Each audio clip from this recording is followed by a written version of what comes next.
Back with you now at 9:12. Just a devastating number here. This is in Oklahoma, by the way. As you probably know, our state consistently one of the worst states when it comes to domestic violence. And in Oklahoma, 1/3 of all domestic violence incidents are witnessed by children. This morning, we wanted to talk about the lifelong effect and kind of the cyclical effect that can have on children and as they become adults. We're joined now by Tricia Everest and Captain Jason Clifton with the Family Justice Center here in Oklahoma City. Thank you both so much for being with us today. Thank you. Thank you. Such an important topic to discuss, an uncomfortable topic, you know, not something enjoyable to discuss, but something that we need to talk about. I know you all just wrapped up a camp, Camp Hope, over the weekend. We're going to get to that in just a second, but first I want to talk to you all just about numbers and about the statistics, because last year at this time we reported that Oklahoma was 6th worst in the country when it came to women killed by men. This morning I just learned that we are now 4th worst in the country when it comes to women killed by men, and a lot of times children are witnessing domestic violence situations. What are we doing, or what can we do to stop this horrific trend that's going on in our state? Well, Abby, one of the things for the 1/3 that have witnessed, we've also learned that if you really talk to the child, or we've identified that what families don't know, or what people don't know, is that children know a lot more than they think they do. Just because they weren't in the room, they're still, they go back into their hiding place and they put on their earphones where they do something, but that effective violence is still affecting them. So that number is really kind of skewed.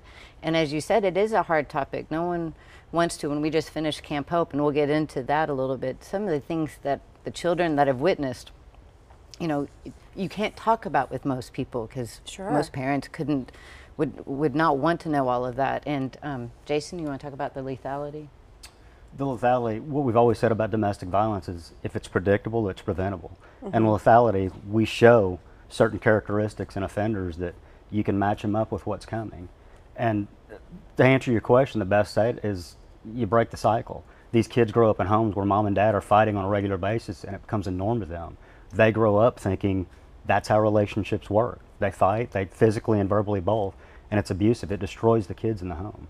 Why is Oklahoma so low on this list? Why have we gone from 6th worst last year to 4th worst this year? Why is it a continual thing? Is it our prison systems being overcrowded? I mean, why is Oklahoma so, quite frankly, so awful when it comes to this domestic violence situation? Well, the conversation, we haven't been able to look at it in such a situation where we're really looking at how we can look at the whole family and the generational change. You know, for our Family Justice Center, we now have civil and legal and support services and law enforcement all working together in real time. So our prevention will be a lot sooner than it has been before. And we really have a focus on the children. So for instance, Camp Hope, we'll be able to, we started last year. Kim Garrett was really good, our visionary and director, to start that before we even opened up the doors to Palomar. And so that we've learned that there's ACE scores, and I'm not sure if you're familiar, but they're adverse childhood experiences. So on a score of 1 to 10, as Jason was talking about, for predictable violence, depending on the number of things. So have you witnessed violence? Have you been abused? Did you feel that you weren't loved? Was there alcohol in the family? Was someone incarcerated? These number of things pretty much predict. And we have never taken the time, we've been able to really take the time to look at that effect. So a child who could be acting out 2 years later and goes into a system really is just a victim of abuse. So we do these HOPE scores, or we do the ACE scores before Camp Hope. And the number one common thing, now some of the kids that we were with, they've watched their mom be murdered, they've seen horrific things. Oh my gosh. But the number one common one was that they didn't feel that anyone paid attention or anyone loved them. And so we come in and we take HOPE scores and we test the HOPE level of where they are in hope in life, and then after the camp, and we're really pleased to say that we had a remarkable improvement in our system of ongoing care. So the more we recognize that, the more we'll be able to break the cycle and change our numbers. You want to talk about the cadets and the mentors? We're looking at video. We have video, by the way, from Camp Hope. Last year, I know Camp Hope just wrapped up over the weekend, but these are all children who either grew up in homes of domestic violence, like you said. I didn't realize some of these children had witnessed homicides of their own parents. I mean, that is, it almost that's makes you emotional to think about. But if we wanted to keep showing that video, they were doing fun events and, you know, just living normal kid lives, you know, at Camp Hope.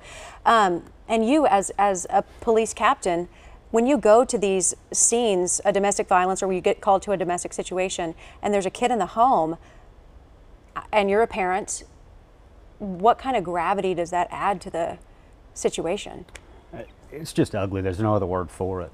As a parent, you want to protect your child from all that stuff, but once you see it out in the open in other people's homes, and that's why it's so hard for police to address. It's in the home. It's not out on the street where we see it.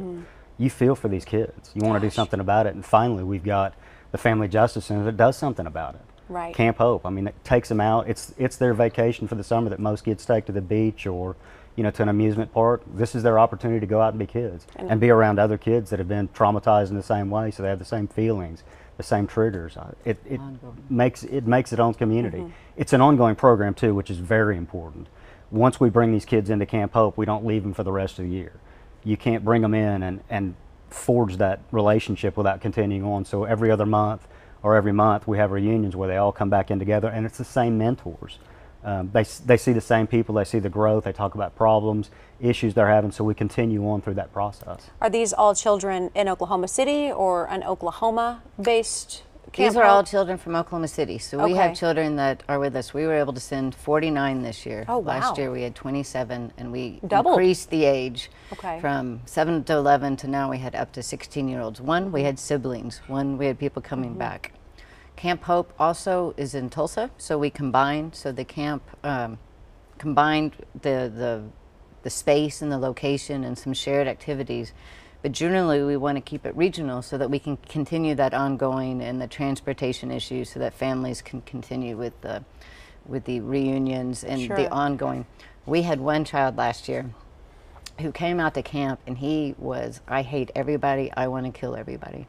And we realized, you know, we had some professionals that were there with us as well, and said that, you know, he doesn't have a method or a mean, you know, he's the one we need to hug. And within 2 days, the same mad, angry, scared child was kind of like self-named the kitchen kid, and he'd pick up all the plates, put himself right in the middle. So last Sunday, when Jason and I were sending off to the camp, we did the health checks, and I noticed his name had changed, and he had a very proud foster parent that was with him the year before, and Lexington goes, everything was so much better. We were able to go through the system, and he's now been adopted.